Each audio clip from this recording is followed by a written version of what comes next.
Hi అండి, అందరికీ నమస్కారం అండి. ఫ్రెండ్స్, ఇప్పుడు అందిన వార్త. ఇక 18 ఏళ్ళు దాటిన మహిళలందరికీ కూడా ప్రభుత్వం అదిరిపోయే శుభవార్త అంటూ అప్డేట్ అయితే రావడం జరిగిందండి. అయితే ఇందుకు సంబంధించిన వివరాలు అయితే మన వీడియోలో తెలుసుకుందామండి. అంటే ఆ శుభవార్త ఏంటి అనేది వీడియో మాత్రం పూర్తి వరకు చూడండి ఫ్రెండ్స్. అప్పుడే మనకి పూర్తి సమాచారం అయితే తెలుస్తుంది. ఇక లేట్ చేయకుండా టాపిక్లోకి వెళ్ళిపోదాము. ఇక ఏపీ ప్రభుత్వం మరో ఎన్నికల హామీ అమలు దిశగా కసరత్తు చేస్తుంది. ఎన్నికల సమయంలో కూటమి నేతలు సూపర్ 6 హామీలు ఇచ్చారు. వాటిలో పెండింగుల్లో ఉన్న మరో ప్రధాన హామీ అమలుపైన ప్రభుత్వం స్పష్టత అయితే ఇచ్చింది. ఎన్నికల హామీలను వరుసగా అమలు చేస్తున్న ప్రభుత్వం సూపర్ 6లో భాగంగా ఆడబిడ్డ నిధి కింద మహిళలకు నెలకు 1500 చొప్పున ఇస్తామని చెప్పింది. కాగా ఇప్పుడు శాసన మండలి వేదికగా ప్రభుత్వం ఈ పథకం అమలుపైన క్లారిటీ ఇచ్చింది. ఏపీ ప్రభుత్వం ఎన్నికల సమయంలో సూపర్ 6 పేరుతో 6 ప్రధాన హామీలైతే ఇచ్చింది.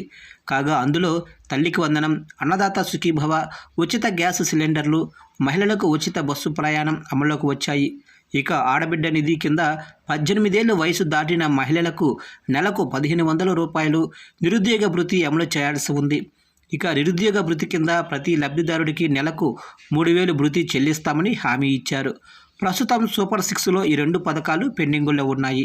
కాగా ఏపీ శాసన మండలిలో ఆడబిడ్డ నిధి పథకం అమలుపై వైసీపీ ఎమ్మెల్సీలు ప్రశ్నలు లేవనెత్తారు. ఆడబిడ్డ నిధి పథకం ఎప్పటి నుంచి అమలు చేస్తారు, ఇక ఇచ్చే ఉద్దేశం ఉందా అని ఎమ్మెల్సీ సూర్యనారాయణరాజు ప్రశ్నించారు. జూన్ 2024 నుంచే పథకాన్ని అమలు చేస్తామని ఎన్నికల సమయంలో బాండ్లు ఇచ్చారని ఎమ్మెల్సీ వరదు కళ్యాణి గుర్తు చేశారు.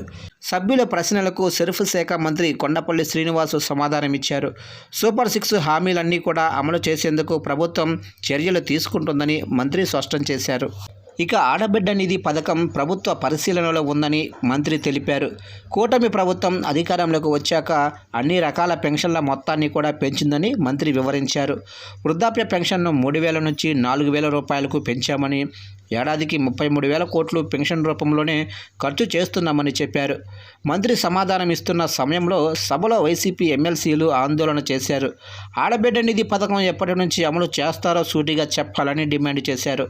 ఈ పథకం అమలు కోసం పూర్తి స్థాయిలో పరిశీలన జరుగుతోందని అంచనాలు వేస్తున్నట్లు మంత్రి తెలిపారు.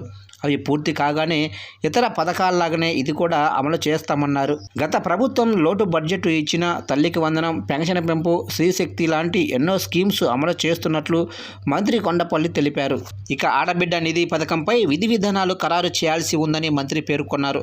ఇతర పథకాల తరహాలోనే ఆడబిడ్డ నిధి పథకం కూడా పూర్తి స్థాయిలో అధ్యయనం చేసి అమలు చేయాలని అనుకున్నట్లు మంత్రి తెలిపారు.